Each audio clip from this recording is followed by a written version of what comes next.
Eternizar momentos é isso que as fotos fazem.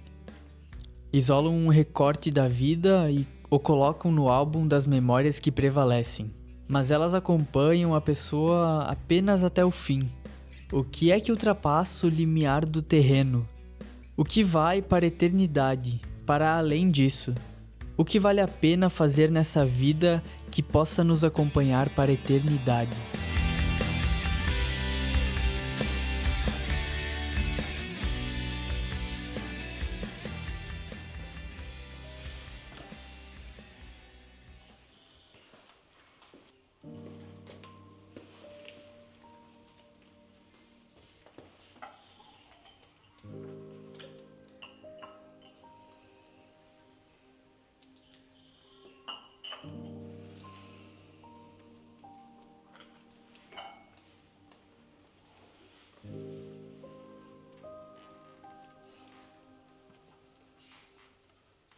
Diga, meu filho, o que o traz aqui?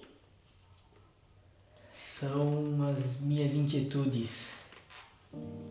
Então, está tudo certo. Elas são o elemento que conduz a nossa alma. Mas o que te inquieta mesmo neste momento? É a efemeridade da vida. Tudo passa tão rápido, assim como rápido chegar ao fim. Então o que vale a pena fazer nessa vida que possamos levar para a eternidade? A verdadeira pergunta que vive aí dentro do seu coração é o que você deve fazer com a sua vida. Para o que você deve dar prioridades? Ou então, o que se pode levar para a eternidade? Sim, de fato, estou falando de meus próprios anseios. O que eu posso garantir, meu caro jovem, é que nada de material irá te acompanhar. Mas tudo o que estiver guardado na memória e no seu coração estará sempre com você. Então eu sugiro que colecione memórias, que conheça os sabores, que entenda os saberes,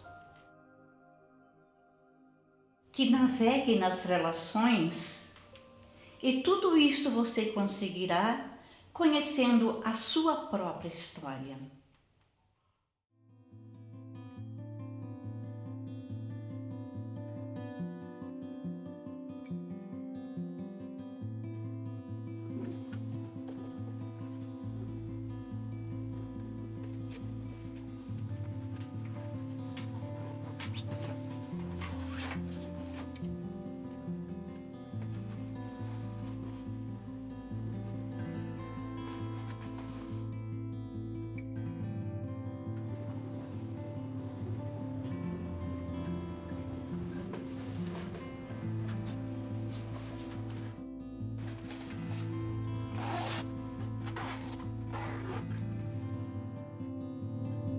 Para conhecer minha história, preciso saber da origem de meus ancestrais. De onde vieram? Quais seus motivos? Como chegaram? Por incrível que pareça, nunca fiz essa pergunta aos meus pais. Logo eu, que gosto tanto de registrar tudo para conversar, nunca olhei para o meu próprio passado.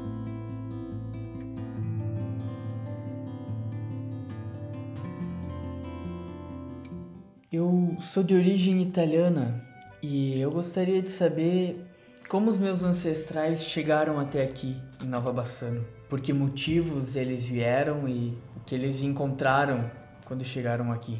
Olha, os nossos ancestrais de Nova Bassano vieram da região do Vêneto, da Itália.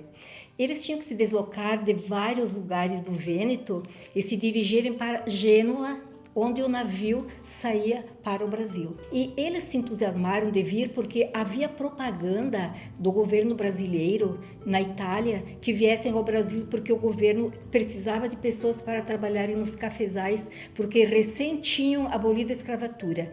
A escravatura foi abolida em 1888, mas já antes disso o governo já fazia propaganda para os italianos virem para o Brasil para trabalharem nos cafezais ou então para adquirirem lotes de terra para trabalharem. E eles então saíam de Gênova, vinham para o Brasil de navio, levavam mais do que um mês para chegar aqui e aportavam geralmente no Rio de Janeiro. E no Rio de Janeiro, eles deviam ficar um período de quarentena, porque o governo brasileiro tinha medo que eles trouxessem alguma doença. Não da Itália, mas adquirida dentro do navio por causa das condições de higiene precárias que tinha dentro do navio. Então eles ficavam uns dias numa hospedaria de quarentena e depois eles se dirigiam para os locais. Então, quem aceitasse trabalhar em São Paulo nos cafezais eram encaminhados a São Paulo. E quem não aceitasse trabalhar como empregado, porque eles já eram empregados na Itália, que eles quisessem terra, eles teriam que ir muito mais longe ainda. Então eles embarcavam em barcas no Rio de Janeiro e vinham para Montenegro, ou geralmente em Montenegro. E lá havia tropeiros que esperavam por eles. Tropeiros, porque esses tropeiros carregavam as caixas que eles traziam da Itália. Geralmente eles traziam da Itália caixas de madeira com pertences deles que eles queriam trazer para o Brasil, que eles quisessem trazer para o Brasil. E então eles carregavam nas mulas, geralmente eram tropeiros de mulas. Então, com as mulas, além de carregar as caixas, eles carregavam alimentos, porque na viagem que era longa, eles tinham que comer. E tinha os comissários do governo que acompanhavam. E então os alimentos eram carregados em malas de couro e também haviam cestos onde eles botavam as crianças, porque tinha alguns imigrantes que traziam os filhos pequenos, eram casais jovens, alguns casais recém-casados, formados, outros que tinham 1, 2, 3 filhos, então essas crianças eram colocadas dentro de cestas. Eles faziam contrabalanço nos cestos, uma criança, 2 crianças, conforme o peso, tá? E os adultos, homens e mulheres, tinham que caminhar a pé. Então, de Montenegro para Veranópolis eram vários dias. E se por acaso chovesse, o Rio das Antas era um que tinha que ser atravessado, né? Os rios, também rios pequenos, tinham que ser atravessados. E o Rio das Antas não tinha barca na época, né? Então, eles tinham que esperar até o rio baixar para as mulas passarem e para as pessoas que passavam a pé também passarem. Então, essas pessoas que chegavam, que coincidiam com chuvas, levavam mais tempo para vir. Por que os imigrantes italianos resolveram sair da Itália, né, para vir no meio de um mato? Primeiro, eles não sabiam bem como é que era. Segundo, porque diziam que aqui eles iam ganhar terra, que eles iam produzir alimentos, que eles iam conseguir acomodar a família melhor, né? E lá eles eram empregados, porque a Itália não tinha muitas terras, eles não tinham como adquirir terras, porque os donos das terras não vendiam. Ou as pessoas tinham que ser ou empregados deles ou alugar a terra. E se eles alugassem a terra, era tão alta a parte que eles tinham que dar para os donos que eles viviam sempre na pobreza. Então, ou sendo empregados ou alugando as terras, eles viviam sempre na pobreza. Então, o objetivo deles era vir ao Brasil para terem uma vida melhor, para darem uma vida melhor para os filhos, para as famílias deles. Então, os que vinham a Nova Bassano, por exemplo, tinha uma pequena hospedaria construída aqui em Nova Bassano, no Monte Seco, que recebia os imigrantes que se acomodariam aqui na nossa região de Nova Bassano. Saber da epopeia vivida pelos imigrantes me fez querer saber como eles conseguiram construir uma nova comunidade em um lugar tão distante de seu berço. Romperam um oceano de dificuldades para recomeçar em um lugar desconhecido. Como foi possível recomeçar? Estamos nesse local onde há algum vestígio ainda aqui do primeiro barracão construído para receber as famílias e os migrantes que vinham então da Itália. Esse é o conhecido barracão dos migrantes aqui de Nova Bassano, da onde eles chegavam vindos do barracão de Veranópolis, e aqui se estabeleciam as famílias, onde havia alguma coisa para alimentação. E o que precisamos retratar, de fato, esse local aqui é um local histórico para Nova Bassano.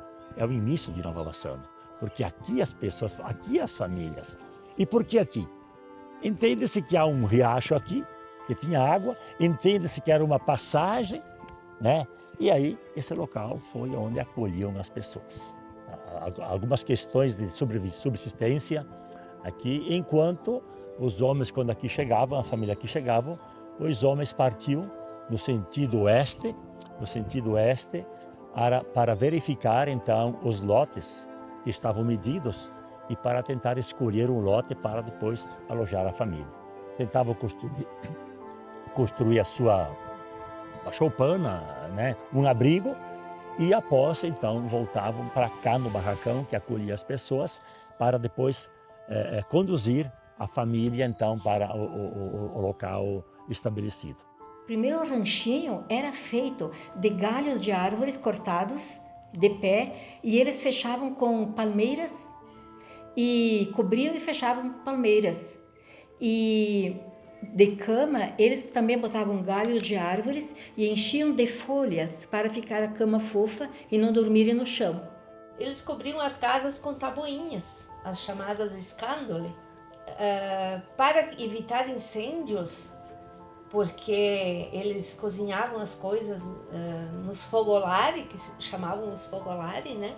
Eles construíam então as casas com a cozinha separada. As duas casas, os quartos e a cozinha eram ligados por um corredor. Então acabou ficando essa característica na arquitetura, né? E só depois disso, então, eles tinham condições de construir uma casa um pouco melhor.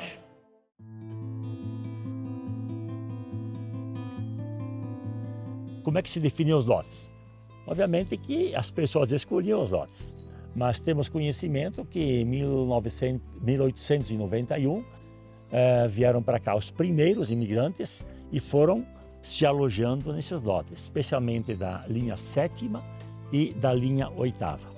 Após 1892, então, pela linha 9ª, pela linha 10ª e assim por diante. Aqui nessa região também era uma sesmaria, né, que depois foi colonizada. Só que, a partir do Monte Paréu, além indo para o sentido Boa-Fé, continuou então sendo do proprietário tal de Silvério Araújo, segundo dados era um paranaense, né? E que ele não loteou logo esse terreno. Portanto, a colonização do Monte Paréu, Monte Caravaggio, né? Além até o Rio Carreiro, ele foi colonizado 5 ou 6 anos após. Inclusive, a medição dos lotes, que aqui deviam ter em torno de 30 hectares, que é a medição, após os loteamentos foram feitos, então, com menos quantidade, com menos terra, menores. Quando os colonos chegaram, quando os imigrantes chegaram, já haviam demarcado isso. Realmente, a gente não pode precisar a forma, mas certamente com cordas e com algum aparelho que indicasse os pontos cardeais, né? Norte, sul, leste e oeste. E certamente mediam, imaginamos, com corda, porque não havia outros utensílios ou instrumentos capacitados como é hoje, né? Então nós imaginamos que eram feitos com uma forma de cordas, né? Se localizando pelos pontos e fazendo essa delimitação, né? E até os lotes, basicamente, eles têm o mesmo tamanho, né? Não tem assim grandes diferenças de tamanho. O tamanho, basicamente, é o mesmo, né? 30 hectares, né? Porque tinham que derrubar a mata. E a mata tinha muitos pinheiros, né? Os relatos são de muitos pinheirais. Então, isso era. Então, a ferramenta era o machado, era a foice para roçar, era o machado, era o serrote, né? E as ferramentas que eles tinham.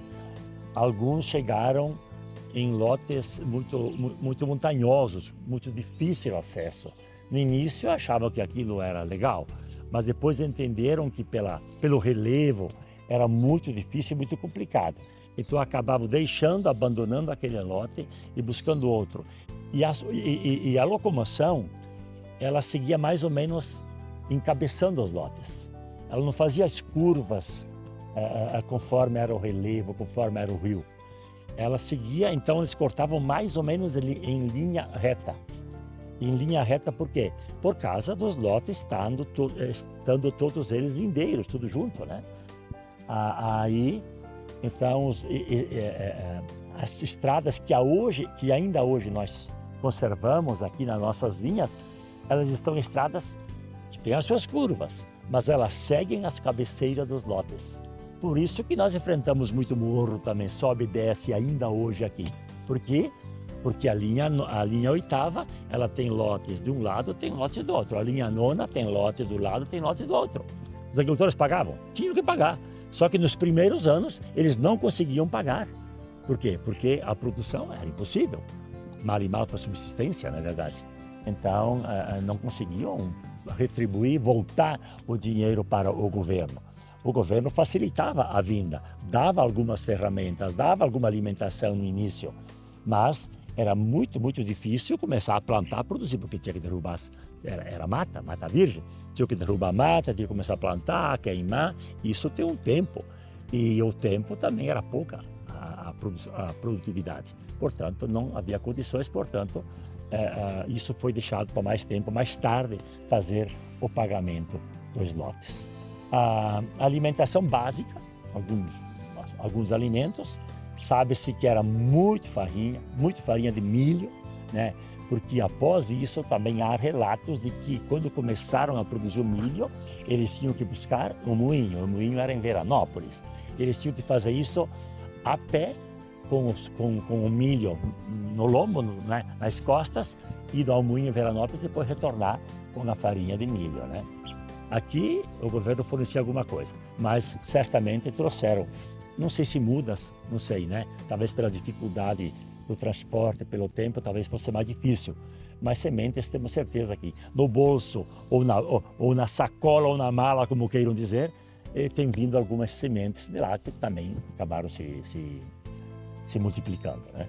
Mas imagina quanta semente existia na brotação devido aos animais. Por quê? Porque os animais, sendo donos do local, eles se apoderavam daquilo que podiam, né? Imagina-se que o milho era uma semente básica, né? Imagina-se que o feijão fosse uma semente básica, né? O trigo, com certeza, o trigo também. E no começo, além dos alimentos que eles recebiam dos colonos, eles começaram a comer muitas frutas silvestres e também faziam arapucas para caçar pássaros. Eles comiam muito pássaro e também pescavam peixes nos rios. Os rios não eram tão grandes, mas tinham muito peixe. Então eles comiam peixes, pássaros e animais, tipo tatus, veados, cutias. E esses eram os animais que eles comiam. Porque eles achavam melhor comer esses animais do que o próprio alimento que eles recebiam no acampamento dos colonos. Outro costume que existia muito era o mutirão, né? Quando as famílias se ajudavam. Então, assim, quando tinha um serviço mais pesado, um serviço assim que exigia mais mão de obra, os colonos eles se ajudavam e depois devolviam o serviço. Nós temos muitas memórias afetivas na nossa cidade sobre a nossa cultura. Tanto na questão da nossa culinária, de comidas como a polenta, que todo dia a gente tem na nossa mesa, a polenta, o salame, as cucas, o estrúnfoli, que agora é considerado o patrimônio cultural de Nova Bassano. Nós tivemos recentemente o Festival do Estrúnfoli. Nós ainda encontramos na nossa cidade pessoas que fazem a cesta de vime artesanalmente, que fazem a trança, né, com a palha de trigo, produzindo esportas, chapéus. Nós temos pessoas que continuam levando adiante os jogos, como a mora, como quatrilho, a bisca, a bocha. Então, o nosso povo ele mantém essa cultura. Com o tempo, várias mudanças foram acontecendo. Nova Bassano sempre teve um perfil muito ligado a uma comunidade com predominância das atividades agrícolas e pecuárias, e hoje a nossa agricultura, a nossa pecuária não é fraca, é muito desenvolvida. Embora nós tenhamos também esse movimento automático de imigração das pessoas da zona rural para a zona urbana.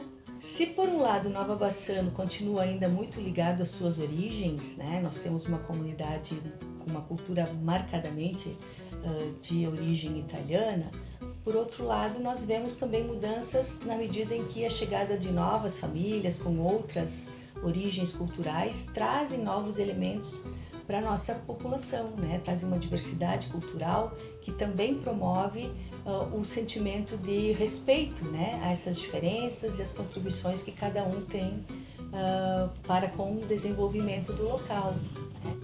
E a gente preserva aquilo, até em memória daqueles que vieram antes da gente e construíram e nos deram esse legado, porque foram tantas as dificuldades, né, de sair de um país, largar toda a sua história e ir de encontro ao desconhecido. Até na preservação da língua, isso é muito importante, né? Porque a gente homenageia essas pessoas.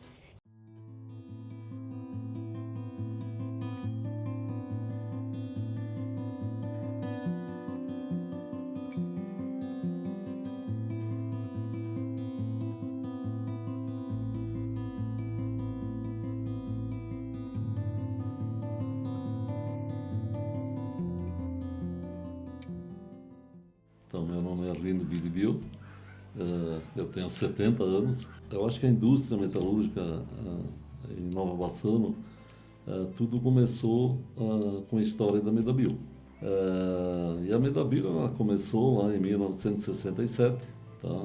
Onde que o meu irmão Atílio, né, ele saiu de casa lá da linha 10ª de São Roque lá. Nós éramos uma família de 8 irmãos. O Atílio era o do meio, era o quarto filho, né? E ele resolveu sair de casa, deixou a colônia para ir aprender a função de metalúrgico. Ele trabalhou em Lagoa Vermelha lá por um período e depois voltou para Nova Bassano, onde que ele começou sozinho a Medabio. E de lá para cá já são 57 anos, né? Então é uma vida, né? E eu tive o privilégio, digamos, de 5 anos depois que a Medabio tinha sido fundada, começar a trabalhar com o meu irmão. E assim, a Medabio ela foi construída com muito trabalho, muita dedicação, muita seriedade. Os jovens de Nova Bassano, eles tinham orgulho, né, e o sonho de trabalhar na empresa, né? A gente escutava muito, né? A gente pedia para a gurizada qual é o teu sonho, era trabalhar na Medabio. Então eram tempos assim únicos, né? E eles começaram a fazer janelinhas de banheiro, tá? Começaram a vender e o negócio foi dando certo, aí começou a ter mais pedidos. O Atílio ele conseguiu uma amizade com os padres, né? E com o arquiteto Emílio Zanon, que fazia todas as obras, todas as igrejas, da igreja católica, né? Principalmente os padres carlistas. E aí surgiu a Medabio e fazendo vitrais de igrejas, fazendo janelas, aquelas portas lindas de igrejas, né? Começou a fazer outro tipo de esquadrias, outras obras, né? E assim começou. Eu, quando entrei na Medabio, foi no dia 4 de janeiro de 73, né? Eu era o funcionário número 18. Então, assim, era muito pequena, mas já tinha uma equipe boa, né? Aí depois surgiu a oportunidade de assumir a área comercial. Eu assumi, né? Então, por exemplo, como começou a estrutura metálica na Medabio? Nós éramos já mais ou menos fortes, digamos, em esquadrias. E aí surgiu uma necessidade em Marau, na cooperativa de Marau, de fazer um galpão de estrutura metálica. E assim começou, um galpãozinho pequeno, de 800 metros quadrados, né? E deu certo. E aí, digamos assim, automaticamente veio a segunda obra, a terceira, a quarta, e assim foi. Então as pessoas sempre me perguntavam assim, mas como que você fica sabendo das obras? É relacionamento, digamos assim, os arquitetos, as construtoras, as próprias indústrias, entendeu? Você tem que estar acompanhando o que acontece ao teu redor, o que acontece no mundo. Quem tem a informação tem o poder de decisão. Quem não tem informação não consegue decidir nada, porque não conhece. O básico, digamos assim, o importante é você ter informação. E a informação, ela vem se você está junto, se você está ali participando. A mineração, que é a extração do aço, né? E a transformação do aço. Você tem siderúrgicas, tá? Que estão localizadas mais para o centro do país e para o norte do país, tá? Onde que o aço ele é extraído. Tá? E aí depois vocês têm os outros polos, que são os transformadores. Então, Nova Bassano é um polo transformador. Ele recebe matéria-prima, sejam lingotes, bobinas, perfis, entendeu? E a partir daí, a indústria aqui transforma isso em estrutura metálica de várias formas. Eu chegava no escritório às 8 horas da manhã, pedia uma ligação via telefonista para Nova Bassano, de manhã às 8 horas, e a ligação chegava para mim conversar com Nova Bassano lá pelas 5, 5 e meia, 6 horas da tarde. E funcionava. Aí, digamos assim, depois não se tinha computador, era uma sala para ter um computador. A Medabio, digamos, no caso da Medabio, ela sempre foi pioneira, digamos assim, em tecnologia. A gente fez uma joint venture com uma empresa americana lá em 95. Com a tecnologia que veio de lá, a gente aumentou muito a produção. Por exemplo, nós produzia antes 700 toneladas por mês. E um ano depois, quando chegaram as máquinas, quando chegou o sistema de engenharia, passamos a produzir 3.500 toneladas por mês. Então foi assim, uma inovação, uma busca de tecnologia fantástica.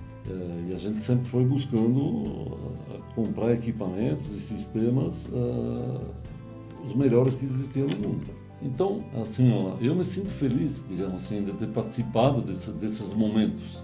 E a nossa participação, ela foi fundamental, digamos, para tudo isso acontecer. Então, com certeza, digamos assim, eu acho que teve antes e depois da Medabio. Mas eu me sinto muito feliz de ter participado desse processo, de ter vivido esse processo.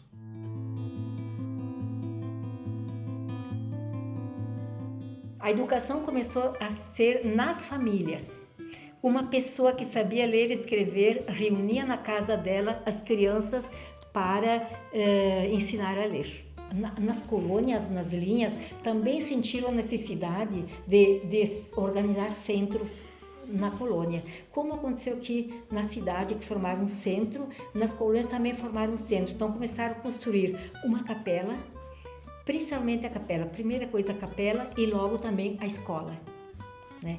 Capela e escola, então arrumavam professores que no começo pegavam aquela que era mais, geralmente mulheres, também tinham homens, mas geralmente mulheres, que era a que mais demonstrava ser desenvolvida, né? Era solicitado para que ela fosse lecionar, mesmo tendo só até a 4ª série, no começo ela lecionava para alunos até a 4ª série, até o nível do conhecimento dela, né? E as turmas nas escolas, os alunos iam todos juntos. Então, quem tinha 7 anos, 8 anos, 9 anos, 10 anos, todos juntos faziam primeira, segunda, terceira, 4ª série com um único professor. Né? Foi assim também que eu estudei, né? Em turmas de 4ª série. Na época, sem merenda escolar, né? Sem merenda escolar, muito frio, né? Distância, a pé e descalços. A gente ia para a escola, né? E de manhã com geadas. Foi em meados de 1920, então surgiu o Colégio das Irmãs e as famílias mandavam as crianças no colégio. A educação se desenvolveu em Nova Bassano a partir do Colégio Sagrado Coração de Jesus, que era da congregação das Irmãs Sagrado Coração de Maria, né? E depois começaram a surgir também escolas estaduais, chamadas grupos escolares, que ministravam aulas até a 4ª série. Por lei, era até a 4ª série, mas como os alunos terminavam a 4ª série, que eram novos, então eles diziam, vamos mudar a 5ª série para manter os alunos na escola, e eles faziam, então, mais anos de estudos para permanecerem na escola.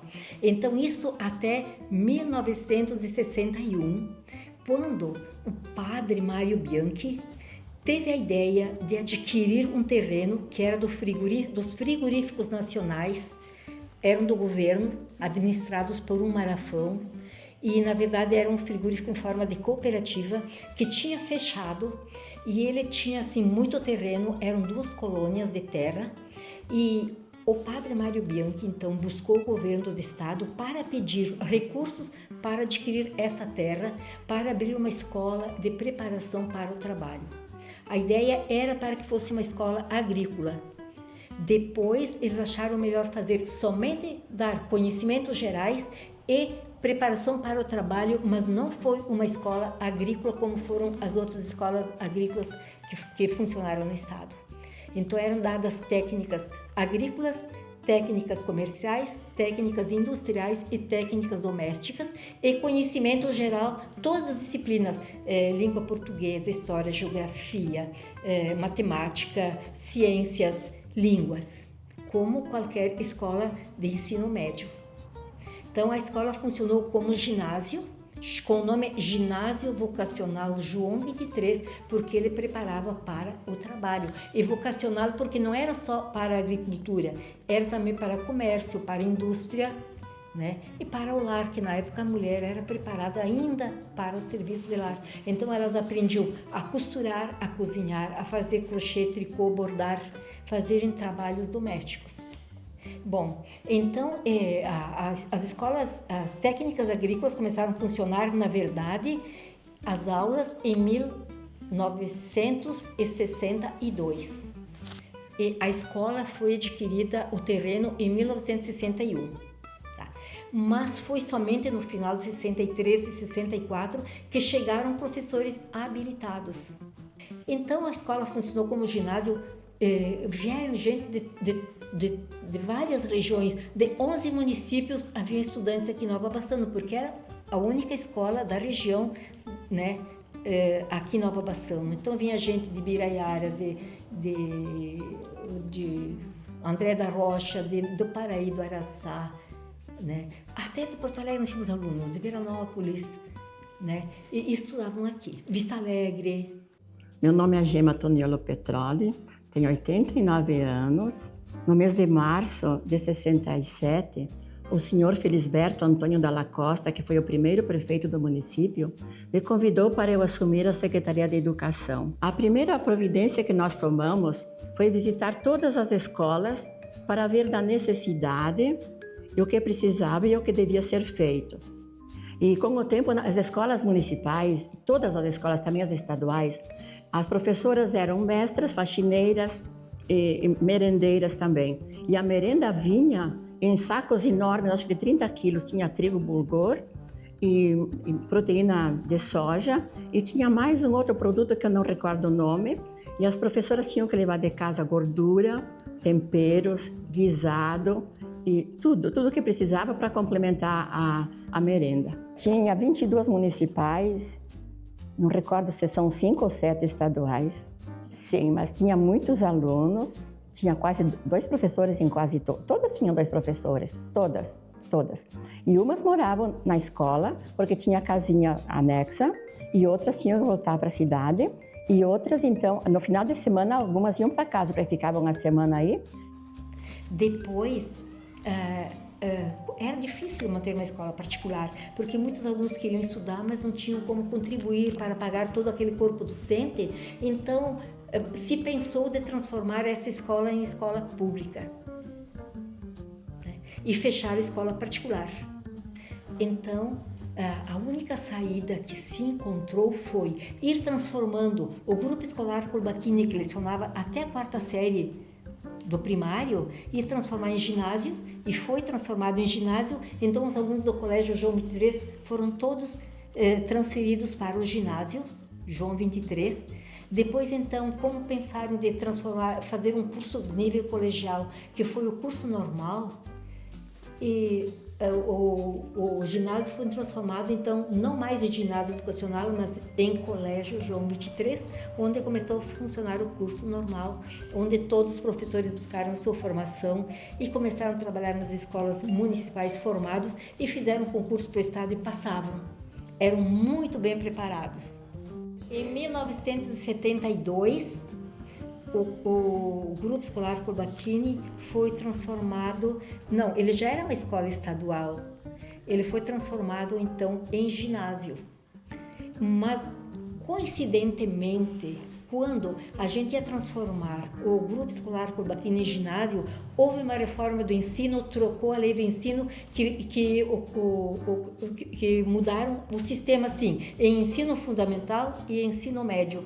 Então, não tinha mais o ginásio de 1ª a 4ª série, mas sim, ensino fundamental de 1ª a 8ª série.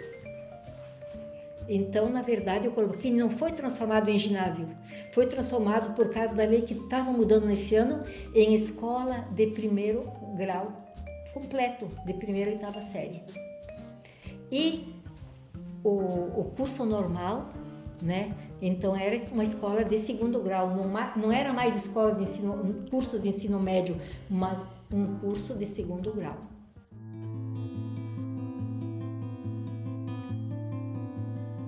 Quais são os principais momentos, assim, de influência da igreja na evolução do município de Nova Bassano?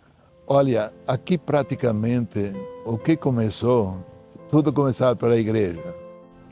E para que eles conseguissem se comunicar entre si, eles começaram a construir capelas, onde eles se encontravam nos domingos e rezavam, porém ainda não tinha padres. Então eles mesmo rezavam os cultos, né?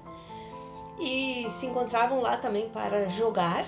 E essas capelas, até hoje, elas existem e continuam com esse costume de se encontrarem aos domingos.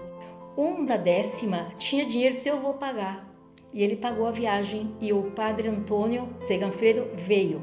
E uma carta que partiu aqui de Nova Bassano, dizendo mais ou menos assim: mandem-nos padres, porque aqui nós estamos vivendo e morrendo como bicho. Aí os colonos da 9ª queriam que fosse fundado um centro na linha 9ª. E os da 10ª queriam que fosse na 10ª, porque eles tinham pago a viagem. Foi o padre Courbacchini que definiu o local onde seria construída a nova igreja matriz, pois havia uma competição, uma concorrência entre as diferentes linhas, sendo que cada uma desejava construir próximo, né, das suas terras, da sua residência. Então ele que escolheu esse vale com um arroio próximo, pois a água era algo muito importante, né, para a sobrevivência naquela época e continua sendo. E assim surgiu o lugar onde estamos com a nossa cidade de Nova Bassano estabelecida. A primeira missa foi rezada no dia de Natal de 1896 e essa data é tida como a data de fundação da paróquia e, por consequência, do núcleo, né, de Nova Bassano. Foram desmanchadas 4 capelas e a madeira dessas capelas foi utilizada para a construção da nova igreja. Essa nova igreja só foi inaugurada em fevereiro de 1897. Em 1897, na verdade, foi construída a igreja de madeira, com uma casa de madeira para o padre, porque antes o padre parava em casa de família. O padre Antônio Seganfredo, quando ele chegou, ele foi parar em casa de família, porque não tinha onde parar, era tudo mato, né? Não sabia onde é que ia ser o centro. No desenvolvimento da nossa comunidade também é importante destacar o papel que a Igreja Católica sempre teve. Desde o início, né, com a chegada do padre, que estabeleceu o local da igreja e em torno dela o surgimento do núcleo, né, populacional, e desde então trazendo esses serviços importantes para uma comunidade, como o Colégio das Irmãs, lá em 1910, como o primeiro hospital paroquial na década de 40, o seminário escalabriniano na década seguinte, o colégio agrícola, que também foi uma iniciativa dos padres, né, daquele período, e que hoje é o nosso colégio estadual Padre Coubachini, que traz também a referência, né, em seu nome, em homenagem ao padre, né, que fundou a nossa cidade. Então, a presença da igreja católica, não só em Nova Bassano, mas também em outras comunidades, tem um elemento importante nessa promoção do desenvolvimento local. É Padre Guerino Invernici. Até na porta da entrada tem uma placa aí com a data de inauguração. Foi ele que partiu de zero e entregou pronta, e depois de uns anos ele saiu no 53 daqui. Em 53 veio o Padre Mário Ginuchini. Essa igreja, quando foi construída, ela marcou época, porque vocês reparam, é um estilo diferente daquele costumeiro que tinha. Antes tinha um estilo tipo barroco, quase tudo um imitando o outro. Essa aqui é um estilo bem diferente. As outras com pouca luminosidade dentro, essa com bastante luminosidade também dentro, ampla. Tem o Padre Elias Bordignon. Esse, sim, ele construiu a casa paroquial, e ele que o hospital deu início ao Padre Mário Ginuchini, mas em seguida quem tocou realmente para valer foi o Padre Elias Zampronha, que ele realmente tinha talento assim para tocar para a gente. E uma característica também de religiosidade eram os capitéis. Eles faziam pequenas capelinhas, capitéis. Ainda hoje tem alguns. Aqui na cidade temos, acho que ainda tem, na saída para Nova Araçá, tem um capitel. Aqui também perto da antiga cantina do Tedesco tinha também um capitel de Nossa Senhora de Fátima. E para o interior, muitas, à beira da estrada, era muito frequente a gente fazer um capitel. Muitas vezes fruto de devoções ou de uma graça alcançada que eles faziam, eles prometiam de construir um capitelzinho em honra, geralmente o mais frequente era de Nossa Senhora, mas também de alguns santos que eles faziam. Por isso também a religiosidade se manifestava através dos capitéis. Bem no comecinho, eu me lembro ainda quando os padres andavam a cavalo. Eles iam rezar a missa nas capelas a cavalo. E as freiras também andavam a cavalo. E olha só, eu tinha 2 anos e eu lembro do detalhe que os padrinhos também vinham a cavalo. Eram 4 padrinhos. E na época as mães das noivas não acompanhavam as noivas. Só ia o pai e os padrinhos. E as mães ficavam em casa, elas só iam no dia seguinte do casamento, que chamavam de pele. Ela ia no dia seguinte. E na minha casa, e na casa dos meus tios e todo mundo lá da linha onde eu morava, as mães ficavam em casa e as comadres iam ficar com ela. Geralmente, eu me lembro que a minha mãe chorava. Saía a primeira filha, minha mãe chorava. E aqui também, por exemplo, a gruta. Antes dessa gruta tinha uma outra que era parecida desta. Mas quando houve o plano de urbanização e alargaram todas as estradas, ela ficava no meio da estrada. Então demoliram e construíram uma parecida um pouquinho mais para trás, mas aquela anterior. Quem construiu essa aqui foi o Padre Mário Ginuchini, que ficou muitos anos. O Padre Mário também ele trouxe aqui para o nosso lugar uma imagenzinha de Nossa Senhora, que está ainda hoje na praça em frente ao hospital aí. É a Madonnina del Grappa. É uma imagem que vem do Grappa, da igreja da cidade gêmea daqui, onde vieram muitos dos nossos imigrantes italianos. Foi construído no centro da praça. Mas aí é a Madonnina del Grappa, doação dos conterrâneos de Bassano del Grappa da Itália. A torre foi feita antes da igreja. Foi um padre Haroldo Murer, que trabalhava aqui. Ele gostava em construções, ele projetou, ele levou à frente essa torre. E os sinos que foram colocados aí foi uma doação que veio da Itália, de Bassano del Grappa. Porque a família do fundador de Nova Bassano, que é o padre Pedro Coubachini, os pais tinham uma fundição que construíam sinos. E eles doaram, então a família doou aqui para a terra onde o filho foi o fundador, 3 sinos grandes, um de 800 quilos, outro de 1.200 e outro de 1.500 quilos. Tinham de navios, mas a viagem era eterna. O lema que a congregação teve no começo, quando vieram para que o Scalabrini deu para os padres, em italiano ele dizia: portare ovunque sia un immigrato italiano il conforto della fede e il sorriso della patria. Levar onde haja um imigrante italiano o conforto da fé e o sorriso da pátria. Poderíamos até dizer um slogan que era usado no tempo: a gente sem terra a caminho de terra sem gente. De tudo que ouvi, o que percebi é que a base da construção desta cidade foi o uso dos saberes que foram transmitidos de geração em geração. Tudo aquilo que já estava dentro deles, tudo aquilo que já lhes pertencia, seus saberes. Isso promoveu em mim uma grande curiosidade. O que aquela mistura de coragem e sabedoria produziu? Onde eles chegaram? Quais foram suas conquistas? Eles vendiam principalmente e levavam para Montenegro. As carnes eram salgadas, iam salgadas. E a banha não, porque a banha tem durabilidade. Salames também eram temperados, então eles tinham durabilidade. Eles eram os cargueiros, levavam os produtos para Montenegro. E aí começaram a surgir, então, os cavalos, as vacas e os comerciantes. Os comerciantes, os ferreiros que faziam martelos, as pessoas que sabiam fazer, os que ajudavam a construir casas, né? Os que sabiam mais, então começaram a construir as casas, né? E quem tinha mais condições de aplainar as tábuas, porque não tinha engenho ainda. Aí surgiram pequenos moinhos também para moer a farinha, para não irem a pé, no começo eles iam a pé até Veranópolis.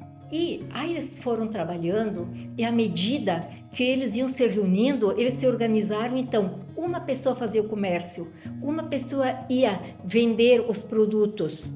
Quem tivesse uma mula, que conseguisse adquirir uma mula dos imigrantes, então ia vender os produtos. O que eles vendiam? Eles vendiam o que eles produziam e também um pouquinho mais adiante, porque demorou um pouquinho, então eles começaram a criar porcos. Né? E aí eles matavam o porco, vendiam a banha e a carne. E era transportado pelas mulas. E eles em troca traziam remédios e roupas. E algumas ferramentas que pudessem ser mais úteis do que aquilo que eles tinham recebido do governo. E foi assim que começou a se desenvolver. Então, à medida que eles iam trazendo também, começaram a surgir pessoas que adquiriram mulas para o transporte. E surgindo as mulas, começou a surgir as pessoas que ferravam as mulas, porque elas tinham que ser ferradas, porque o casco não suportava. As pessoas que providenciavam os paramentos da mula, a indumentária das mulas, precisavam de indumentária. Começaram a surgir as pessoas que começaram a construir cercas, então faziam os postes para construir cercas, para fechar as mulas. Né? Começaram a construir taipas, cercas, e depois, então, quando eles descobriram que lá em Lagoa Vermelha tinha os tropeiros que vendiam animais, tinha gente que tinha dinheiro e ia comprar. Então, quem comprou primeiro animais, começaram a fazer comércio, começaram a se posicionar melhor perante os outros que só trabalharam na roça. Em 1910, aconteceu a chegada da Agência dos Correios com a família Machello e também da agência telefônica. Depois, em 1921, a primeira fábrica de produtos suínos. Em 1933, chegou a energia elétrica, um grande salto, né, muito importante. Em 1934, a instalação da cooperativa vitivinícola. Já em 1957, nós tivemos então o surgimento da SECB, da Sociedade Educativa e Cultural Bacenense, que até hoje, né, é uma das principais sociedades, né, aqui da comunidade. Aqui tinha o quê? Começou, por exemplo, um vulto maior, tinha 2 frigoríficos. Um Planalto, que era aqui onde tem hoje praticamente o Colégio Colbachini, e outro era na Baçanense. Mas era tudo num sistema cooperativas. mas a todas as cooperativas geralmente aqui não iam longe. Tinha também 2 cantinas de vinho, uma do Catani, no caminho lá para Cobachini, e uma mais aqui no lado de cá, do Todesco. Também não resistiram. E então aqui a indústria era muito pouco. Tinha uma indústria característica do tempo, fábrica de palhas. Os colonos preparavam aquelas palhas para fazer aqueles crioulos, cigarro de palheiro. E era preparado tudo, e realmente tinha até umas 2 ou 3 que fabricavam para depois vender aqueles que, em vez do cigarro pronto de hoje de papel, eram cigarros de palha. E aqui tinha a banda de música, por exemplo. Era um padre, um maestro que animava. Aqui no centro tinha 3 grupos de teatro. Um grupo era animado pelas irmãs do colégio. Outro grupo era do seminário lá embaixo. E outro grupo, o Caldieraro, Atílio Caldieraro, que ele morava aqui na esquina da praça, que ele tinha o cartório. Outra coisa que tinha também para distração, o salão paroquial era também cinema. Daqueles cinemas antigos ainda, portáteis, a Super 16, aquele. E realmente, de domingo. E nós que, por exemplo, era coroinha, então, como um brinde para o trabalho de coroinha, nós tínhamos ingresso gratuito para pagar. Funcionou muito tempo aqui e um tempo funcionou também lá perto do hospital, que lá também tinha um salão bastante grande, que era até o clube por muito tempo.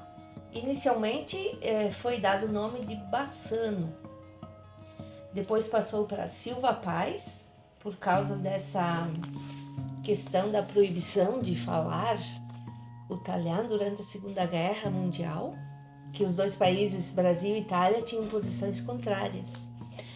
Então, os imigrantes sofreram uma repressão, inclusive para falar a sua língua.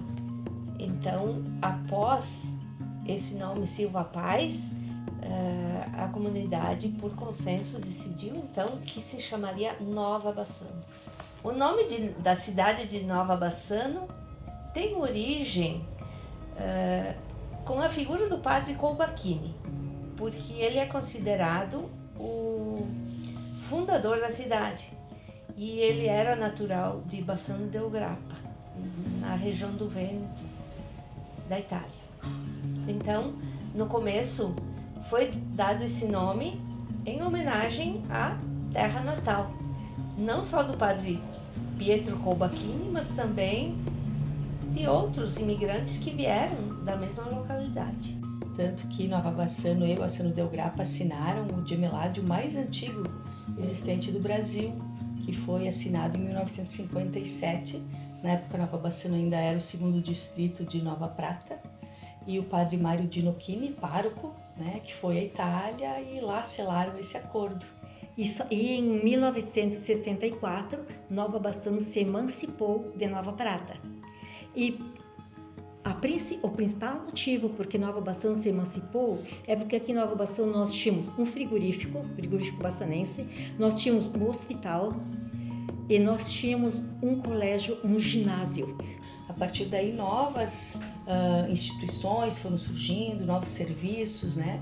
Houve, por exemplo, o surgimento do Sindicato dos Trabalhadores Rurais em 1965, o surgimento das primeiras indústrias metalúrgicas, que começaram de uma maneira muito rudimentar, né? Nos porões das casas, fruto daquele trabalho artesanal feito anteriormente pelos funileiros, pelos ferreiros, como a Medabil, que é a nossa empresa mais antiga da área metalúrgica em Nova Bassano, e que foi, por exemplo, quem fez as janelas do Colégio Agrícola, que também surgiu nesse contexto, né? Em 1961 surge o Colégio Agrícola, que é responsável por vários avanços na área da agricultura e da pecuária, né? Fala-se, por exemplo, que foi através da escola agrícola que se começou o cultivo de hortigranjeiros de uma forma mais expressiva em Nova Bassano, o próprio plantio do tomate, e nós fomos por alguns anos a capital do tomate, né? Chegou-se a pensar em fazer um festival do tomate. Tivemos também o surgimento da produção avícola, né, de uma maneira mais expressiva, e daí também toda a indústria avícola que existe até hoje, né, através das diversas empresas dessa área. Então, a emancipação promoveu essa alavanca no nosso desenvolvimento. E a partir daí uma variedade ainda mais de atividades e funções que foram aqui se estabelecendo. Precisamos também falar que, embora a identidade cultural predominante na nossa comunidade continue sendo a italiana, mas desde o início tivemos a chegada de imigrantes de outras etnias, né? Os poloneses, fortemente estabelecidos na linha 7ª, e também com, né, a preservação da sua identidade cultural, da sua língua, da sua culinária, do seu artesanato, né, os seus bordados, onde cada tipo de flor representa uma diferente região da Polônia, né, com cores específicas que também trazem essa identificação do seu local de origem. Depois dos poloneses, nós tivemos alguns imigrantes alemães também aqui, né, os Licks, né, vieram lá desde os primeiros anos junto com os imigrantes italianos. E aos poucos outras etnias foram chegando também, os descendentes, né, de africanos, pessoas vindas de outras regiões do Brasil, e atualmente nós temos uma forte migração que acontece novamente com a chegada de pessoas da região do Nordeste e de outros países latino-americanos, com destaque especial para a Venezuela, né? E não deixa de ser um contexto semelhante ao dos imigrantes italianos, quando chegaram naquela época em busca de melhores condições de vida. É o mesmo que temos visto hoje em dia, né? Onde as pessoas vêm também, em função das difíceis realidades em seus países de origem, em busca de emprego, né? Em busca de saúde, de escola, de segurança, de uma qualidade de vida que lá eles não conseguem. Sobre tudo o que conquistaram, basta deixar os olhos apreciarem o que está exposto. Uma cidade bonita, campos produtivos, a qualidade de vida se escancara como que um grande outdoor para quem chega.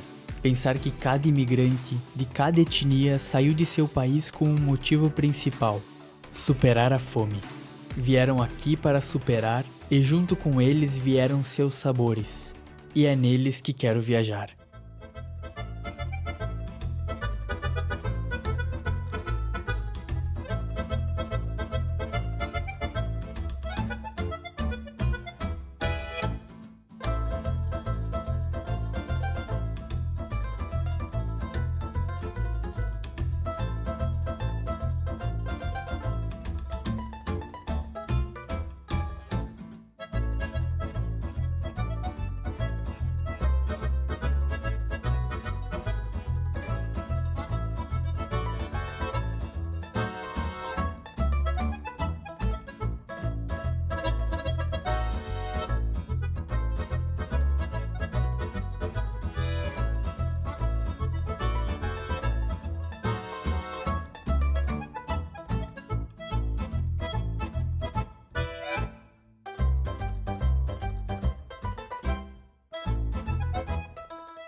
Um dos costumes dos imigrantes era o filó, onde as pessoas se reuniam à noite para jogar, para conversar, para produzir o artesanato junto com as famílias, né? E eles se visitavam, até porque na época não tinha televisão, não tinha luz elétrica, então eles iam usando seus lampiões e se visitavam. Era um costume quase que diário fazer o filó. Andemos sim, andemos lá, andemos stasera a far filò. Andemos sim, andemos lá, andemos stasera a far filò. Andemos sim, andemos lá, andemos stasera a far filò. Andemos sim, andemos lá, andemos stasera a far filò. Oh mio Signore. Ver aquelas pessoas juntas, no trabalho, na oração e na celebração, me fez pensar que nada disso seria possível se além da coragem e dos saberes eles não tivessem uns aos outros.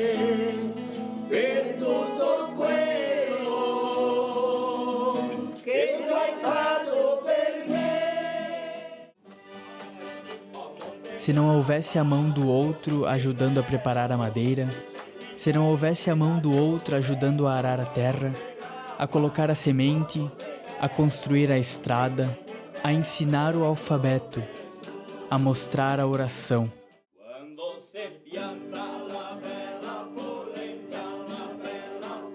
E é nos sabores que todos se encontram. Os sabores têm aura de celebração. Os olhos brilham de satisfação. Um olhar encontra o outro, um sonho encontrou o outro e se construíram famílias, se construíram cidades.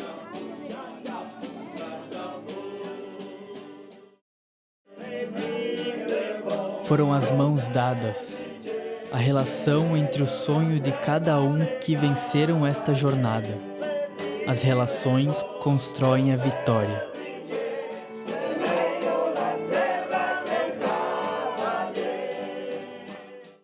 Mãe, qual é a razão de todo o teu esforço? Como assim, meu filho?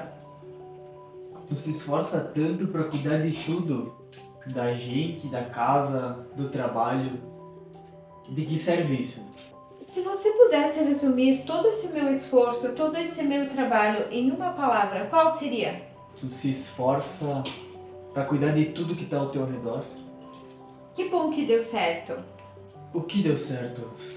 Aquilo que eu sempre quis que você aprendesse, que tudo deve ser tratado com muito amor e carinho, que nem eu recebi isso, passei para você passar para as futuras gerações. Pai, para ti, o que é legado? Legado, meu filho, é aquilo que a nossa existência, a nossa passagem por essa terra, deixa de bom ou de ruim. Basta você escolher o que você vai querer deixar. Eu não tinha percebido até aqui a importância do legado. Meu filho, nós somos como uma peça de um grande quebra-cabeça. Eu sou uma peça, você é uma peça. E com isso, a gente constrói um lugar. Já entendi. Obrigado, pai. Sobre o que vai para a eternidade, sobre o que vale a pena fazer nessa vida, bom, eu entendi que nossa história não começa no parto, que somos fruto das jornadas de nossos ancestrais. É preciso conectar-se a esse passado, especialmente para aprender a cuidar. É dele também que vêm os saberes que são milenares e que permanecerão por tantos e tantos milênios. Sobre permanecer, aprendi sobre legado. Mais do que levar para a eternidade, é preciso deixar algo, encontrar meu talento, lapidar e fazer com que o talento gere algo de bom para o mundo. Sobre levar, tudo o que cabe no coração, o calor das relações, os sabores, os saberes, as vivências.